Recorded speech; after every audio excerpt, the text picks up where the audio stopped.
प्रिय आत्मा,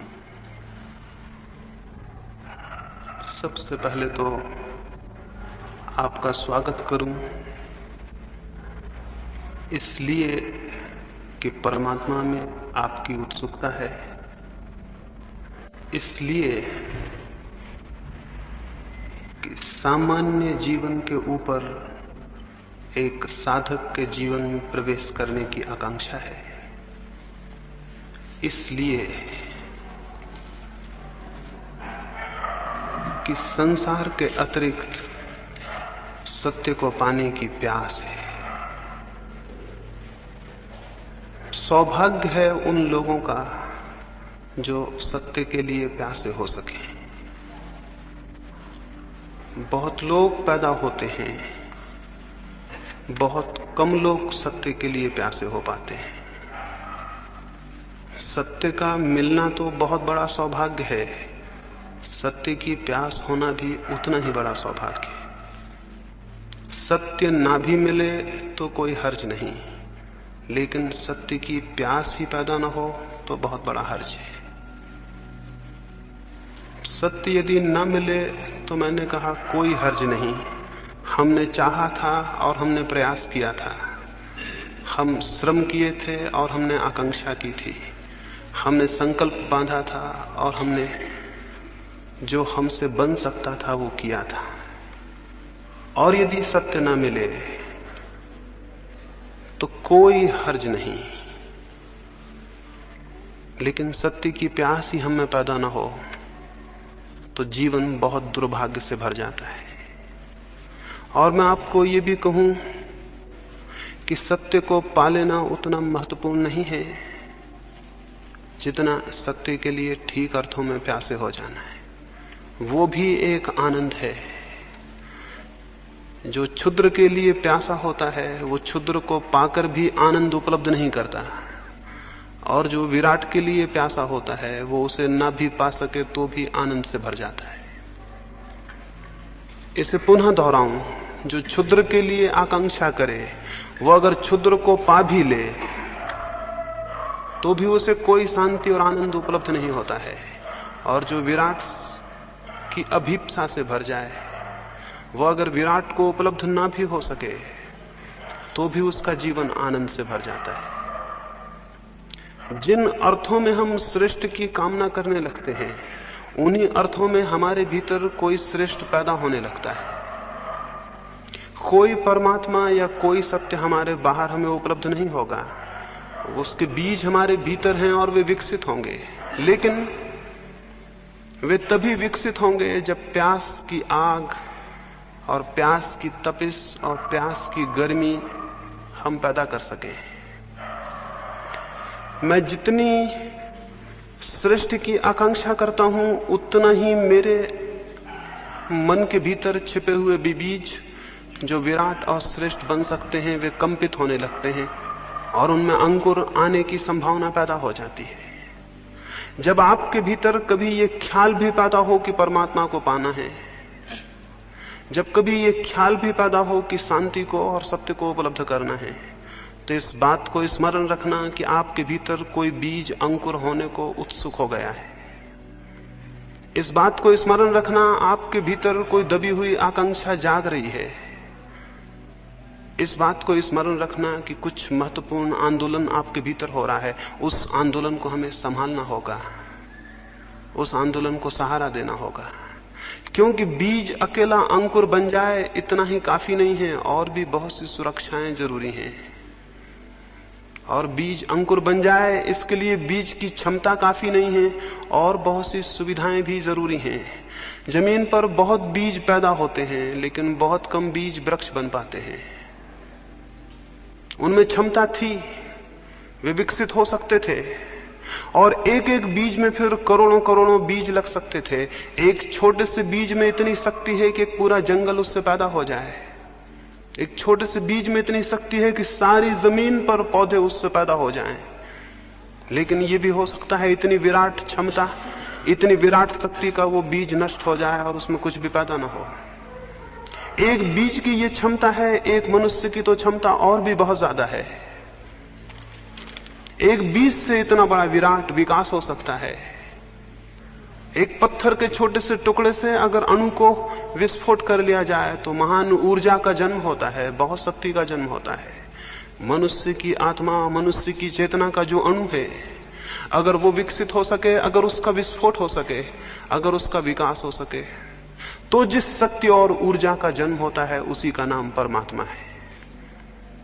परमात्मा को हम कहीं पाते नहीं हैं, बल्कि अपने ही विस्फोट से, अपने ही विकास से जिस ऊर्जा को हम जन्म देते हैं, जिस शक्ति को, उस शक्ति का अनुभव परमात्मा है। उसकी प्यास आप में है, इसलिए मैं स्वागत करता हूं।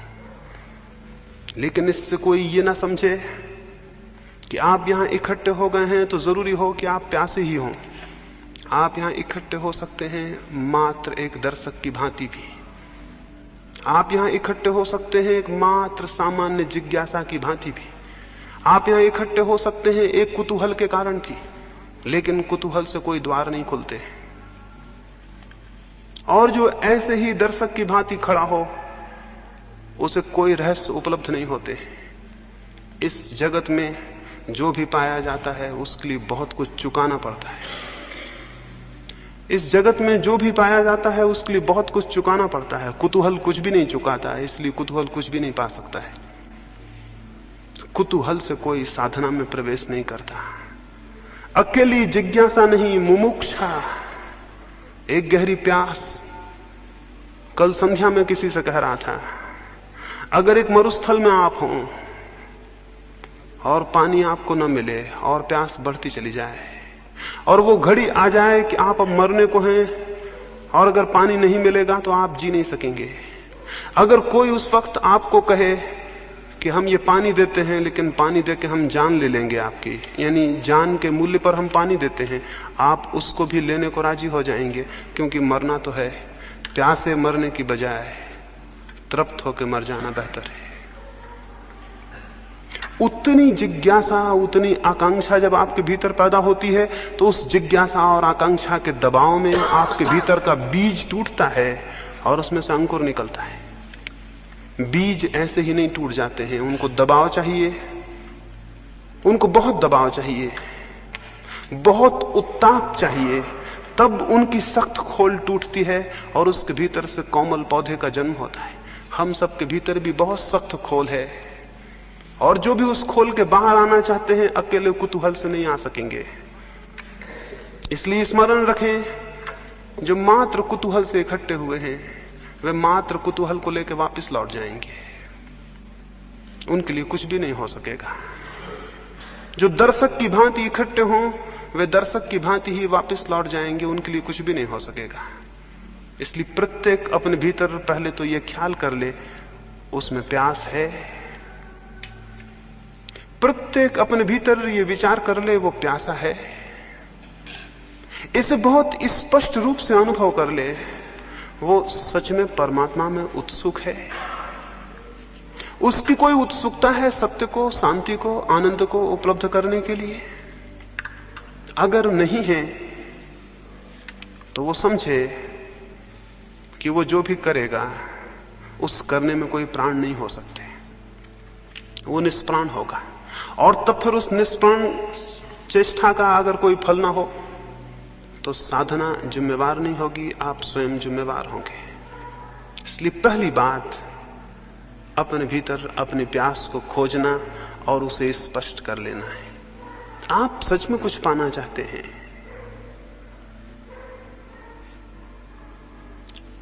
अगर पाना चाहते हैं तो पाने का रास्ता है। एक बार ऐसा हुआ, गौतम बुद्ध एक गांव में ठहरे। एक व्यक्ति ने उनको आके कहा कि आप रोज कहते हैं कि हर एक व्यक्ति मोक्ष पा सकता है, लेकिन हर एक व्यक्ति मोक्ष पा क्यों नहीं लेता है? बुद्ध ने कहा, मेरे मित्र एक काम करो, संध्या को गांव में जाना और सारे लोगों से पूछ के आना वे क्या पाना चाहते हैं। एक फेरिस्त बनाओ, हर एक का नाम लिखो और उसके सामने लिख लाना उनकी आकांक्षा क्या है। वो आदमी गांव में गया, उसने जाके पूछा, उसने एक एक आदमी को पूछा, थोड़े से लोग थे उस गांव में, उन सब ने उत्तर दिए। वो सांझ को वापस लौटा, उसने बुद्ध को आके वो फेरिस्त दी। बुद्ध ने कहा इसमें कितने लोग मोक्ष के आकांक्षी हैं। वो बहुत हैरान हुआ, उसमें एक भी आदमी ने अपनी आकांक्षा में मोक्ष नहीं लिखाया था। बुद्ध ने कहा हर एक आदमी पा सकता है ये मैं कहता हूं, लेकिन हर एक आदमी पाना चाहता है ये मैं नहीं कहता। हर एक आदमी पा सकता है ये बहुत अलग बात है, और हर एक आदमी पाना चाहता है ये बहुत अलग बात है। अगर आप पाना चाहते हैं तो ये आश्वासन माने, अगर आप सच में पाना चाहते हैं तो इस जमीन पर कोई ताकत आपको रोकने में समर्थ नहीं है, और अगर आप नहीं पाना चाहते तो इस जमीन पर कोई ताकत आपको देने में भी समर्थ नहीं है। तो सबसे पहली बात, सबसे पहला सूत्र जो स्मरण रखना है वो ये कि आपके भीतर एक वास्तविक प्यास है। अगर है तो आश्वासन माने कि रास्ता मिल जाएगा, और अगर नहीं है तो कोई रास्ता नहीं है। आपकी प्यास आपके लिए रास्ता बनेगी। दूसरी बात जो मैं प्रारंभिक रूप से यहां कहना चाहूं वो ये है,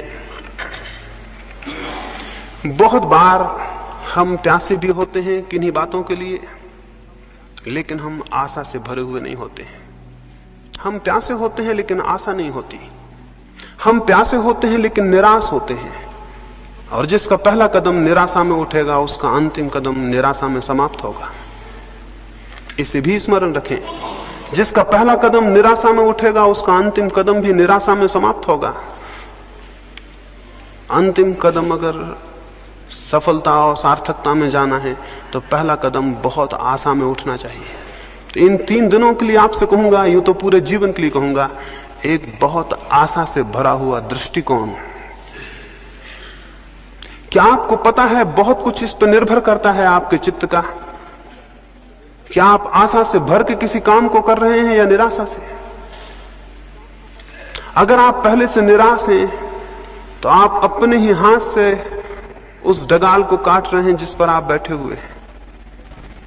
तो मैं आपको ये कहूं, साधना के संबंध में बहुत आशा से भरा हुआ होना बड़ा महत्वपूर्ण है। आशा से भरे हुए होने का मतलब यह है कि अगर इस जमीन पर किसी भी मनुष्य ने सत्य को कभी पाया है, अगर इस जमीन पर मनुष्य के इतिहास में कभी भी कोई मनुष्य आनंद को और चरम शांति को उपलब्ध हुआ है, तो कोई भी कारण नहीं है कि मैं उपलब्ध क्यों नहीं हो सकूंगा। उन लाखों लोगों की तरफ मत देखें जिनका जीवन अंधकार से भरा हुआ है और जिन्हें कोई आशा और कोई किरण और कोई प्रकाश दिखाई नहीं पड़ता। उन थोड़े से लोगों को इतिहास में देखें जिन्हें सत्य उपलब्ध हुआ है। उन बीजों को मत देखें जो वृक्ष नहीं बन पाए और सड़ गए और नष्ट हो गए। उन थोड़े से बीजों को देखें जिनने विकास को उपलब्ध किया और जो परमात्मा तक पहुंचे। और स्मरण रखें कि उन बीजों को जो संभव हो सका वो प्रत्येक बीज को संभव है। एक मनुष्य को जो संभव हुआ है वो प्रत्येक दूसरे मनुष्य को संभव है। मैं आपको यह कहना चाहता हूं कि बीज रूप से आपकी शक्ति उतनी ही है जितनी बुद्ध की, महावीर की, कृष्ण की या क्राइस्ट की। परमात्मा के जगत में इस अर्थों में कोई अन्याय नहीं है कि वहां कम और ज्यादा संभावनाएं दी गई हों। संभावनाएं सबकी बराबर हैं, लेकिन वास्तविकताएं सबकी बराबर नहीं है, क्योंकि हम में से बहुत लोग अपनी संभावनाओं को वास्तविकता में परिणत करने का प्रयास ही कभी नहीं करते। तो एक आधारभूत ख्याल आशा से भरा हुआ होना है। ये विश्वास रखें कि अगर कभी भी किसी को शांति उपलब्ध हुई है, आनंद उपलब्ध हुआ है, तो मुझे भी उपलब्ध हो सकेगा। अपना अपमान ना करें निराश होकर। निराशा स्वयं का सबसे बड़ा अपमान है। उसका अर्थ है कि मैं इस योग्य नहीं हूं कि मैं भी पा सकूंगा। मैं आपको कहूं, इस योग्य आप हैं, निश्चित पा सकेंगे। देखें, निराशा में भी जीवन भर चलकर देखा है, आशा में इन 3 दिन चल के देखें। इतनी आशा से भर के चलें कि होगी घटना, जरूर घटना घटेगी। क्यों? ये हो सकता है आप आशा से भरे हों, लेकिन बाहर की दुनिया में हो सकता है कोई काम आप आशा से भरे हों तो भी ना कर पाएं, लेकिन भीतर की दुनिया में आशा बहुत बड़ा रास्ता है। जब आप आशा से भरते हैं तो आपका कण कण आशा से भर जाता है, आपका रोआ रोआ आशा से भर जाता है, आपकी श्वास श्वास आशा से भर जाती है, आपके विचारों पर आशा का प्रकाश भर जाता है और आपके प्राण के स्पंदन में, आपकी हृदय की धड़कन में आशा व्याप्त हो जाती है। आपका पूरा व्यक्तित्व जब आशा से भर जाता है तो भूमिका बनती है कि आप कुछ कर सकेंगे। और निराशा का भी व्यक्तित्व होता है, कण कण रो रहा है, उदास है, थका है, डूबा हुआ है, कोई प्राण नहीं है, सब जिससे कि आदमी जिंदा नाम मात्र को हो और मरा हुआ है। ऐसा आदमी किसी प्रयास पर निकलेगा, किसी अभियान पर, तो क्या पा सकेगा? और आत्मिक जीवन का अभियान सबसे बड़ा अभियान है। इससे बड़ी कोई चोटी नहीं है जिसको कोई मनुष्य कभी चढ़ा हो, इससे बड़ी कोई गहराई नहीं है समुद्रों की जिसमें मनुष्य ने कभी डुबकी लगाई हो। स्वयं की गहराई सबसे बड़ी गहराई है और स्वयं की ऊंचाई सबसे बड़ी ऊंचाई है। इस अभियान पर जो निकला हो उसे बड़ी आशाओं से भरा हुआ होना चाहिए। तो मैं आपको कहूंगा 3 दिन आशा की एक भाव स्थिति को कायम रखें। आज रात ही जब सोएं तो बहुत आशा से भरे हुए सोएं और ये विश्वास लेकर सोएं कि कल सुबह जब आप उठेंगे तो कुछ होगा, कुछ हो सकेगा, कुछ किया जा सकेगा।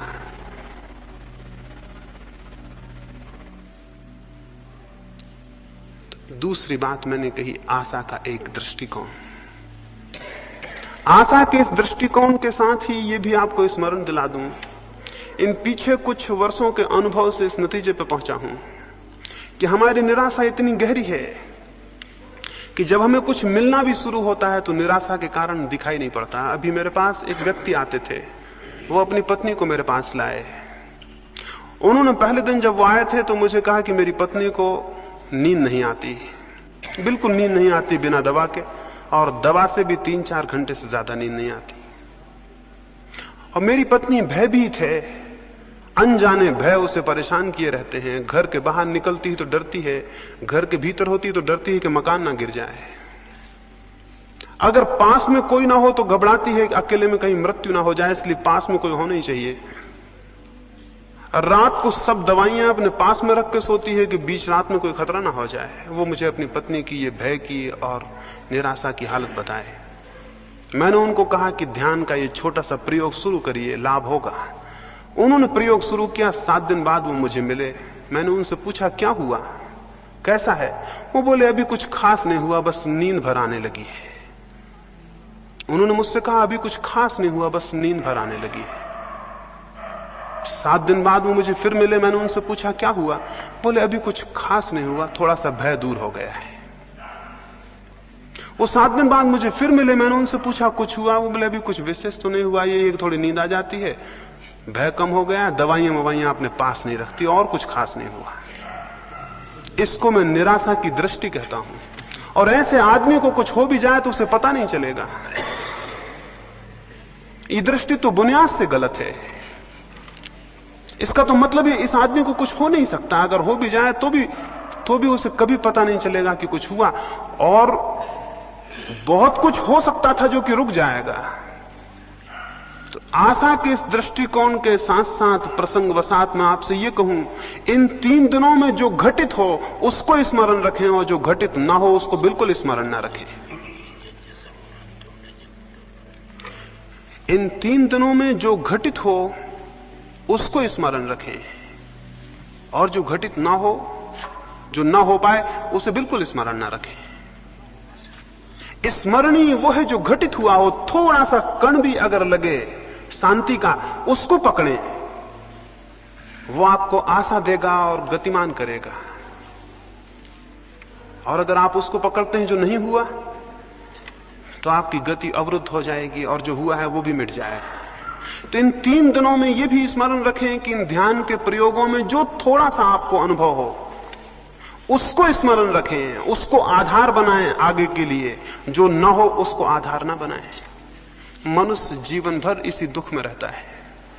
जो उसे मिलता है उसे भूल जाता है और जो उसे नहीं मिलता उसका स्मरण रखता है। ऐसा आदमी गलत आधार पर खड़ा है। वैसा आदमी बने जिससे जो मिला है उसे स्मरण रखे और उस आधार पर खड़ा हो। अभी मैं पढ़ता था, एक व्यक्ति ने किसी को कहा कि मेरे पास कुछ भी नहीं है, मैं बहुत दरिद्र हूं। उस दूसरे व्यक्ति ने कहा कि अगर तुम दरिद्र हो, एक काम करो, मैं तुम्हारी बाईं आंख चाहता हूं, इसके मैं 5,000 रुपए देता हूं, तुम 5,000 रुपए ले लो और बाईं आंख दे दो। उस आदमी ने कहा ये मुश्किल है, मैं बाईं आंख नहीं दे सकता। उसने कहा मैं 10,000 रुपए देता हूं, दोनों आंखें दे दो। उसने कहा 10,000 फिर भी मैं नहीं दे सकता। उसने कहा मैं तुम्हें 50,000 रुपए देता हूं, तुम अपनी जान मुझे दे दो। उसने कहा यह असंभव, मैं नहीं दे सकता। उस आदमी ने कहा तब तो तुम्हारे पास बहुत कुछ है जिसका बहुत दाम है।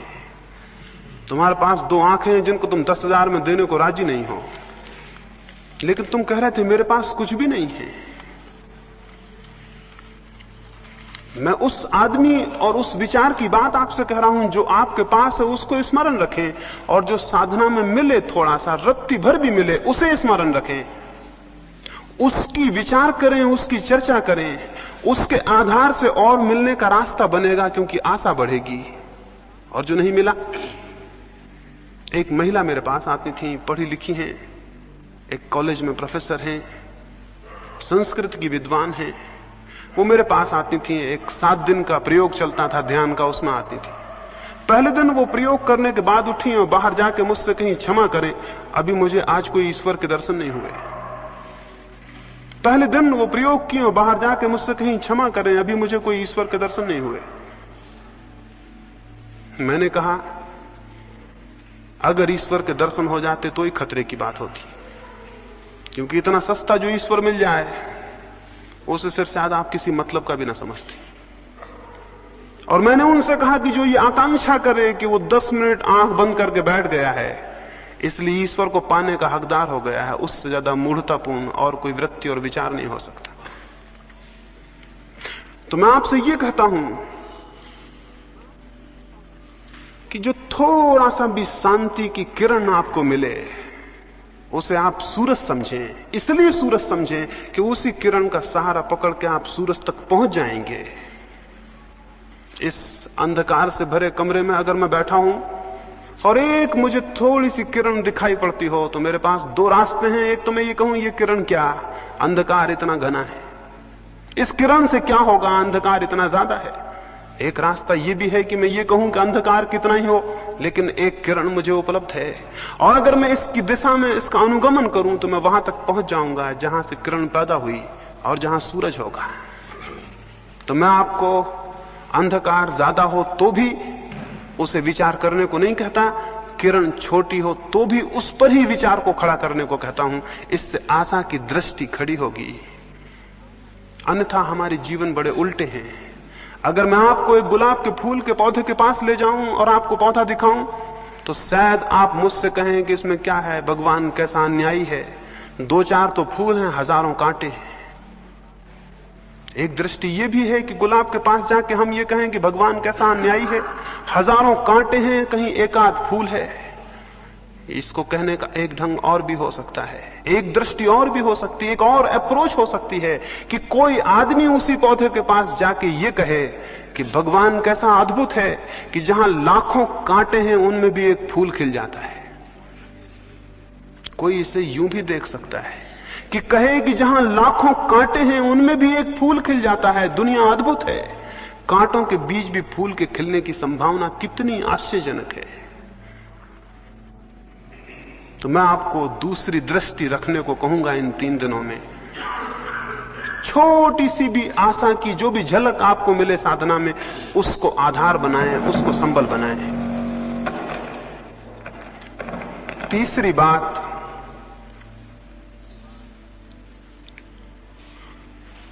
साधना के इन 3 दिनों में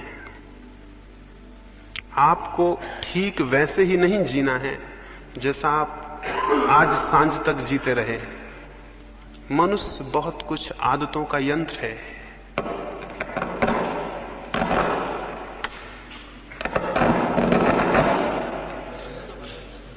तो ठीक चल रहा है, कुछ ना करो। और अगर मनुष्य अपनी पुरानी आदतों के घेरे में ही चले तो साधना की नई दृष्टि खोलने में उससे बड़ी कठिनाई हो जाती है। तो थोड़े से परिवर्तन करने को मैं आपसे कहूंगा। एक परिवर्तन तो मैं आपसे ये कहूंगा कि इन 3 दिनों में आप ज्यादा बातचीत ना करें। बातचीत इस सदी की सबसे बड़ी बीमारी है, और आपको पता नहीं कि आप कितनी बातें कर रहे हैं। सुबह से सांझ तक, जब तक आप जाग रहे हैं, बातें कर रहे हैं। या तो किसी से कर रहे हैं, अगर फिर कोई मौजूद नहीं है तो अपने भीतर खुद से ही कर रहे हैं।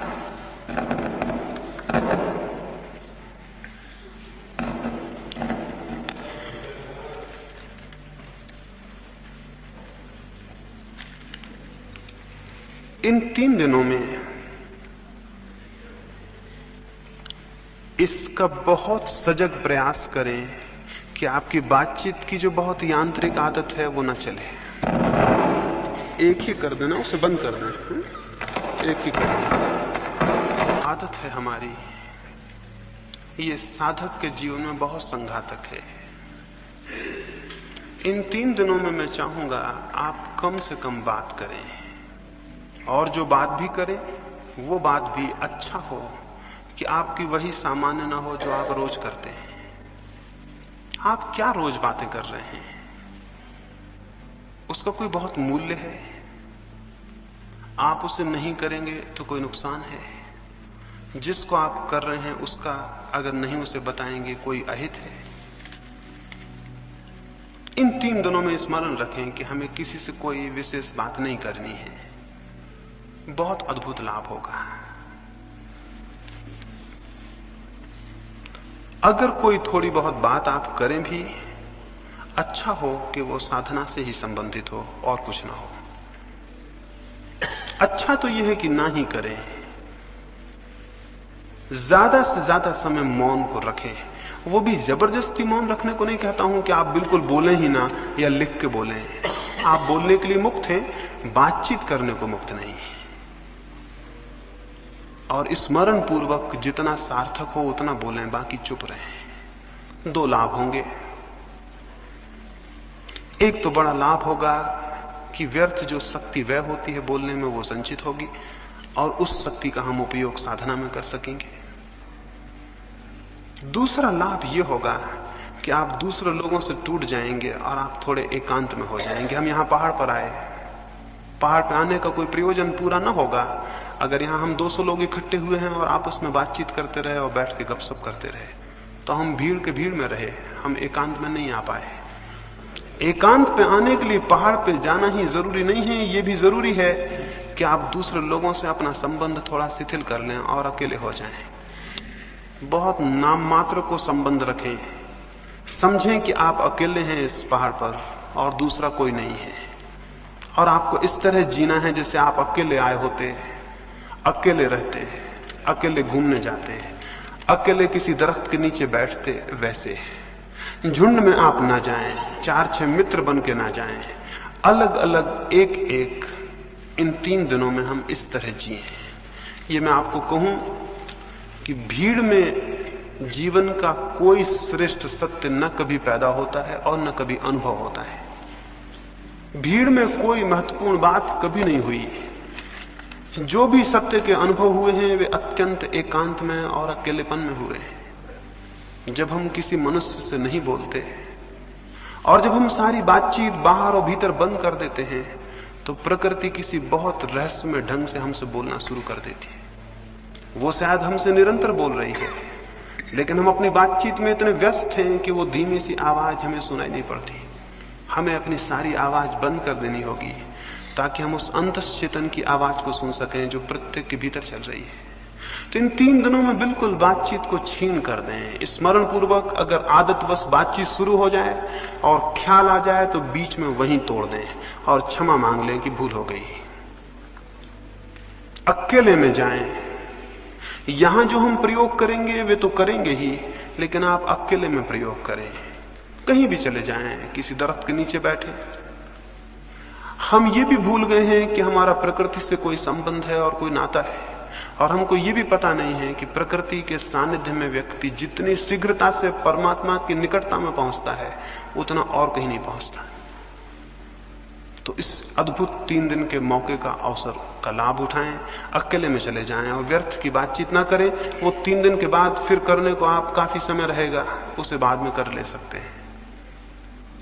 इस तीसरी बात को स्मरण रखें कि अधिकतर 3 दिन मौन में, एकांत में और अकेले में बिताने हैं। सब साथ हों तो भी अकेले में ही हम बिता रहे हैं।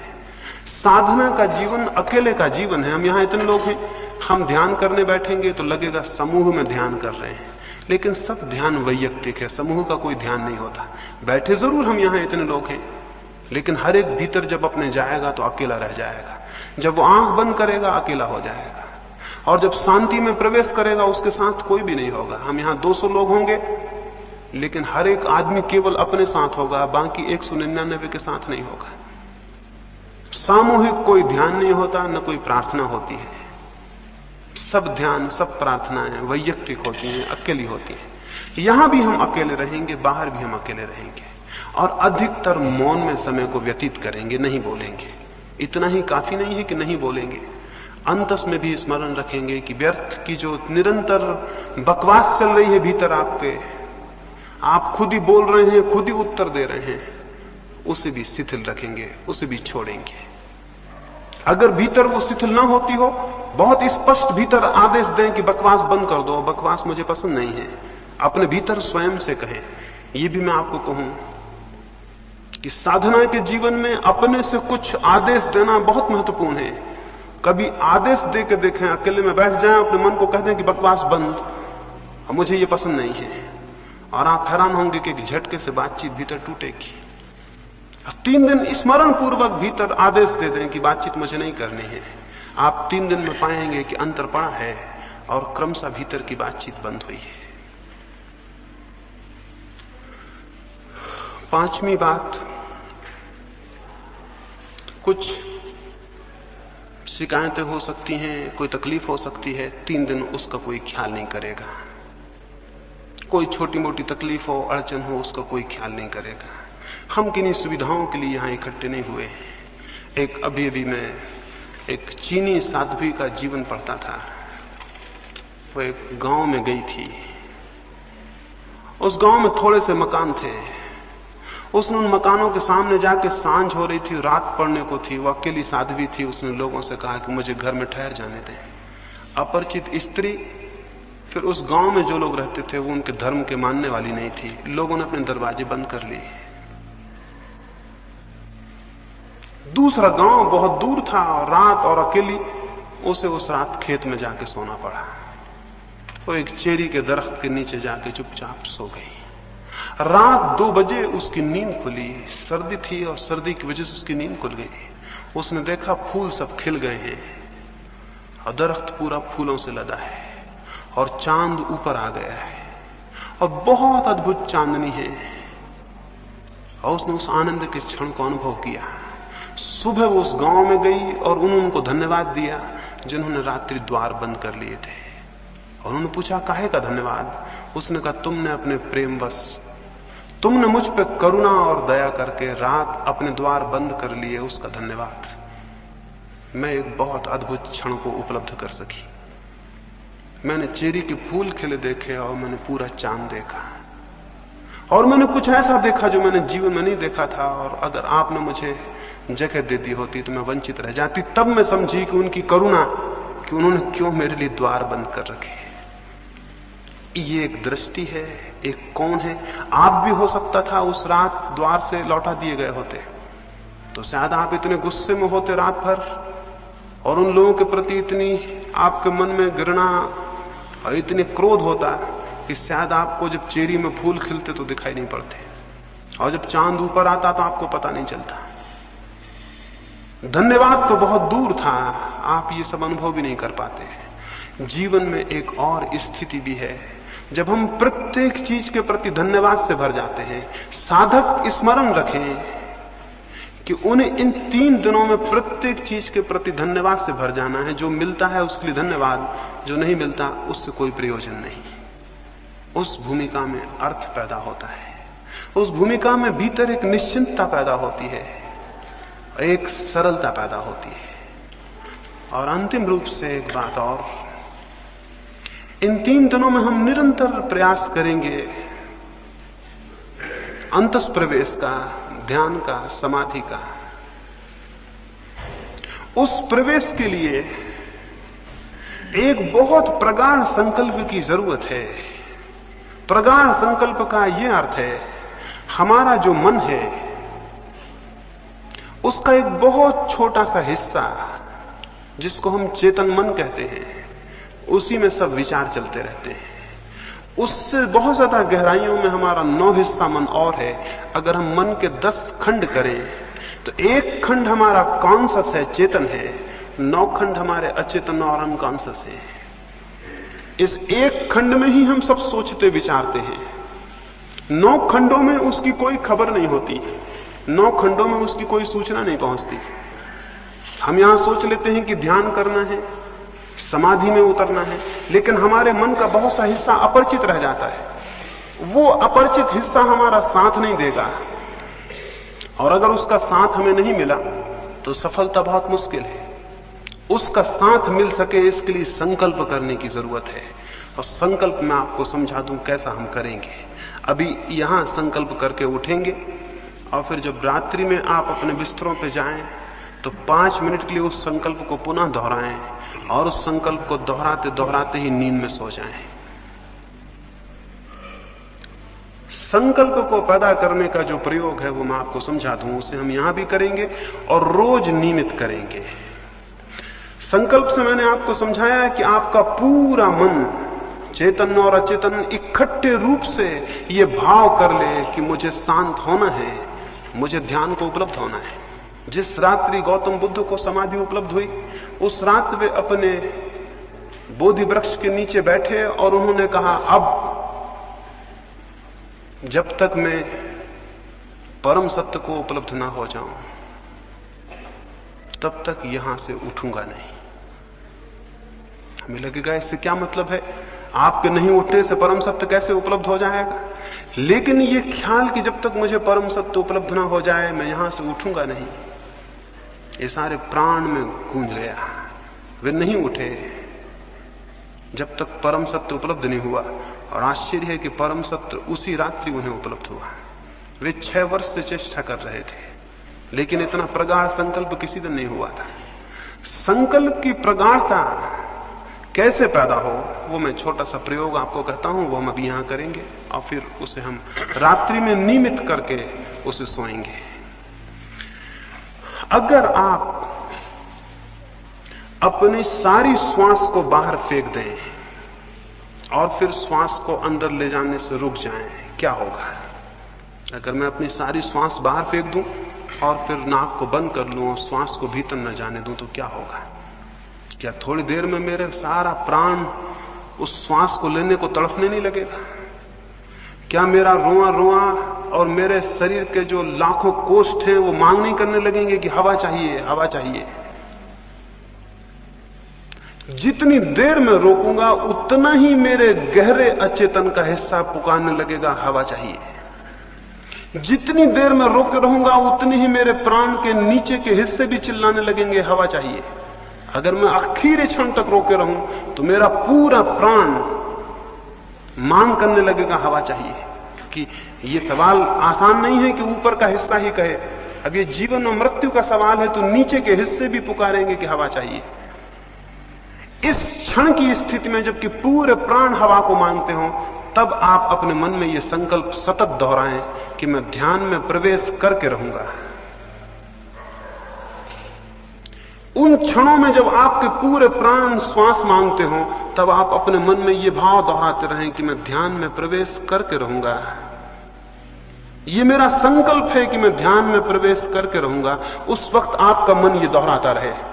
उस वक्त आपके प्राण श्वास मांग रहे होंगे और आपका मन ये दोहराएगा। जितनी गहराई तक प्राण कंपित होंगे उतनी गहराई तक आपका ये संकल्प प्रविष्ट हो जाएगा। और अगर आपने पूरे प्राण कंपित हालत में इस वाक्य को दोहराया तो ये संकल्प प्रगाढ़ हो जाएगा। प्रगाढ़ का मतलब ये है कि वो आपके अचेतन अनकॉन्शियस माइंड तक प्रविष्ट हो जाए।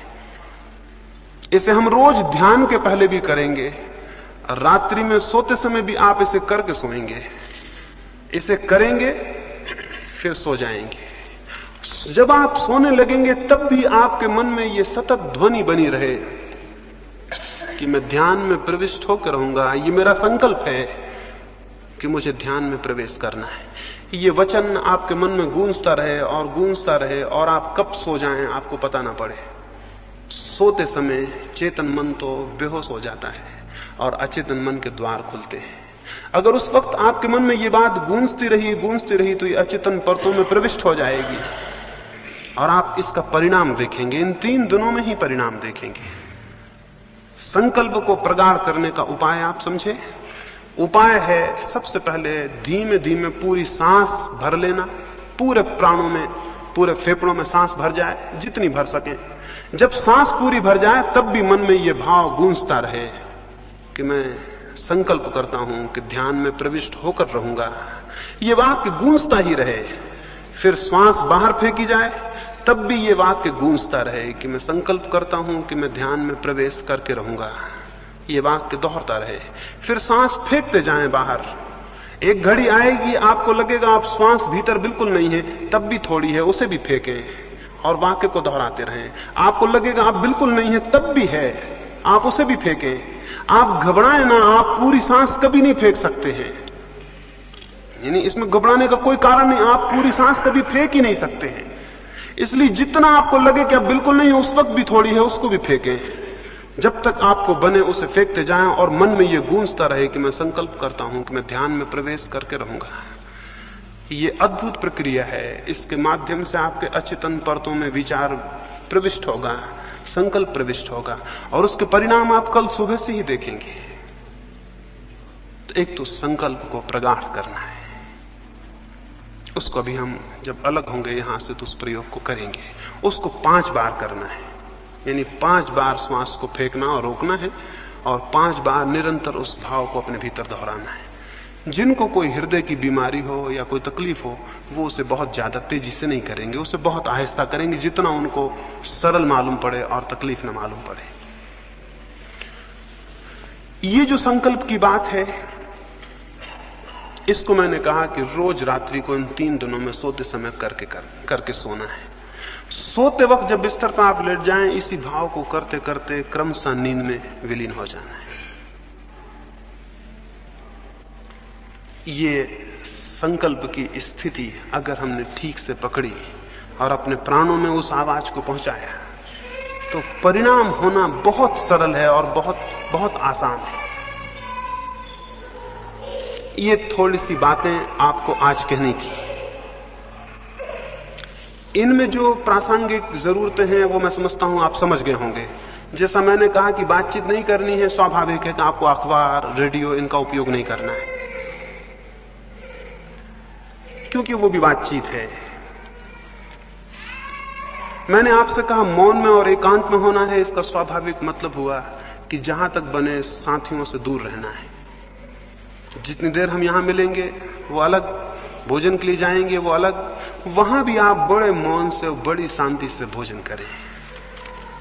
वहां भी सन्नाटा हो, जिससे पता ना चले कि आप वहां हैं। यहां भी आए तो सन्नाटे में और शांति में आए। देखें 3 दिन शांत रहने का प्रयोग क्या परिणाम लाता है। रास्ते पे चलें तो बिल्कुल शांत, उठें बैठें तो बिल्कुल शांत, और अधिकतर एकांत में चले जाएं। सुंदर कोई जगह चुने, वहां चुपचाप बैठ जाएं। अगर कोई साथ है तो वो भी चुपचाप बैठे, बातचीत ना करें, अन्यथा पहाड़ियां व्यर्थ हो जाती हैं, सौंदर्य व्यर्थ हो जाता है। जो सामने है वो दिखाई नहीं पड़ता, आप बातचीत में सब समाप्त कर देते हैं। अकेले में जाएं और इसी भांति ये जो थोड़ी सी बातें मैंने कही आपके लिए, जो जरूरी हो हर एक के लिए, अगर आपके भीतर प्यास नहीं मालूम होती बिल्कुल, तो उस प्यास को कैसे पैदा किया जाए उसके संबंध में कल मुझसे प्रश्न पूछ लें।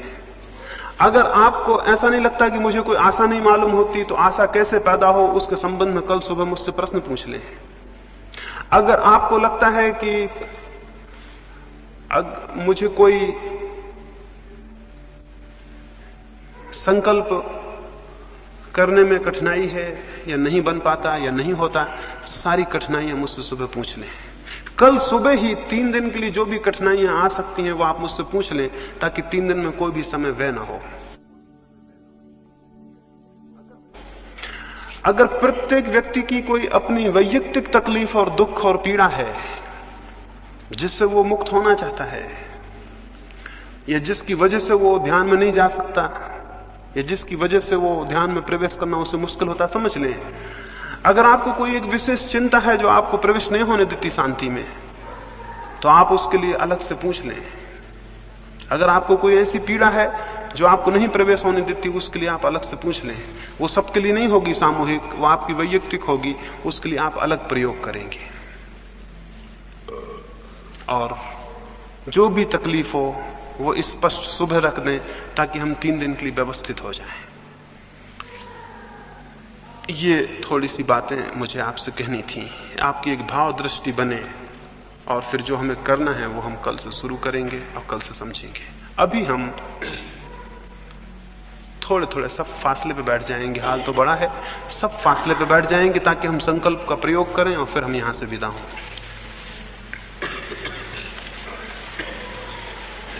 ऐसे झटके से नहीं, बहुत आहिस्ता आहिस्ता पूरा फेफड़ा भर लेना है। जब आप फेफड़ों को भरेंगे तब आप स्वयं अपने मन में दोहराते रहेंगे कि मैं संकल्प करता हूं कि मैं ध्यान में प्रवेश करके रहूंगा। इस वाक्य को आप दोहराते रहेंगे। फिर जब श्वास पूरी भर जाए आखिरी सीमा तक, तब उसे थोड़ी देर रोकें और अपने मन में ये दोहराते रहें। घबराहट बढ़ेगी, मन होगा बाहर फेंक दें, तब भी थोड़ी देर रोकें और इस वाक्य को दोहराते रहें। फिर श्वास को धीरे धीरे बाहर निकालें, तब भी वाक्य दोहरता रहे। फिर सारी श्वास बाहर निकालते जाएं, आखिरी सीमा तक लगे तब भी निकाल दें, तब भी वाक्य दोहरता रहे। फिर अंदर जब खाली हो जाए उस खालीपन को रोकें, श्वास को अंदर न लें, फिर दोहरता रहे वाक्य अंतिम समय तक। फिर धीरे धीरे श्वास को अंदर लें। ऐसा 5 बार। एक बार का मतलब हुआ एक दफा अंदर लेना और बाहर छोड़ना, एक बार। इस तरह 5 बार क्रमशः धीरे धीरे सब करें। जब 5 बार कर चुके हैं तब बहुत आहिस्ता से रीढ़ को सीधा रख के ही फिर धीमे धीमे श्वास लेते रहें और 5 मिनट विश्राम से बैठे रहें। ऐसा कोई 10 मिनट हम यहाँ प्रयोग करें। फिर चुपचाप सारे लोग चले जाएंगे, बातचीत का स्मरण रखेंगे, अभी से उसको शुरू कर देना है। शिविर शुरू हो गया इस अर्थों में। सोते समय फिर इस प्रयोग को 5-7 दफा करें, जितनी देर आपको अच्छा लगे। फिर सो जाएं। सोते समय सोचते हुए सोएं उसी भाव को कि मैं शांत होकर रहूंगा, येメरा संकल्प है। और नींद आपको पकड़ ले और आप उसको सोचते रहें। तो लाइट बुझा दें।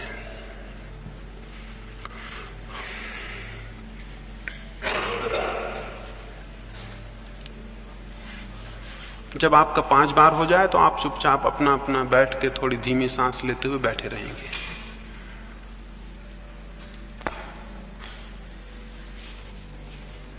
रीढ़ सीधी कर लें, सारे शरीर को आराम से छोड़ दें। रीढ़ सीधी हो और शरीर आराम से छोड़ दें। आंख बंद कर लें, बहुत शांति से श्वास को अंदर लें और जैसा मैंने कहा वैसा प्रयोग 5 बार करें।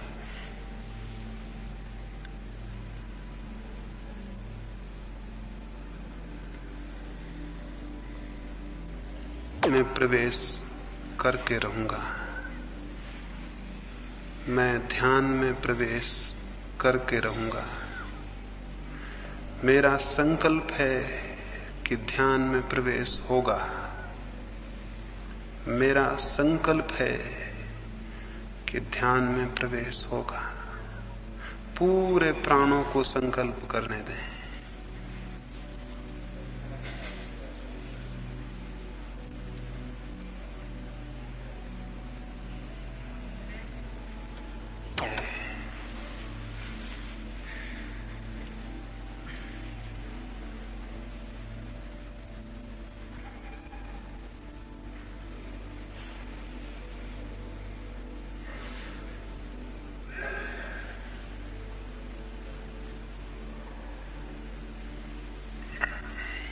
कि ध्यान में प्रवेश होगा। पूरे प्राण में ये बात गूंज जाए, ये अंतश्चेतन तक उतर जाए।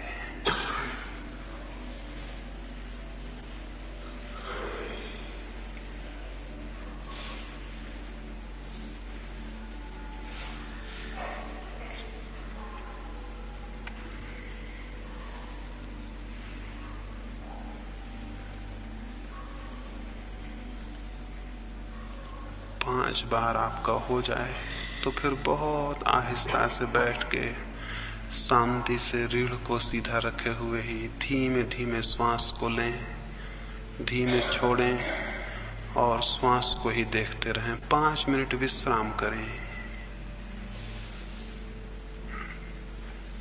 उस विश्राम के समय में जो संकल्प हमने किया है वो और गहरे अपने आप डूब जाएगा। 5 बार संकल्प कर लें, फिर चुपचाप बैठ के श्वास को देखते रहें 5 मिनट तक और बहुत धीमी श्वास लें। फिर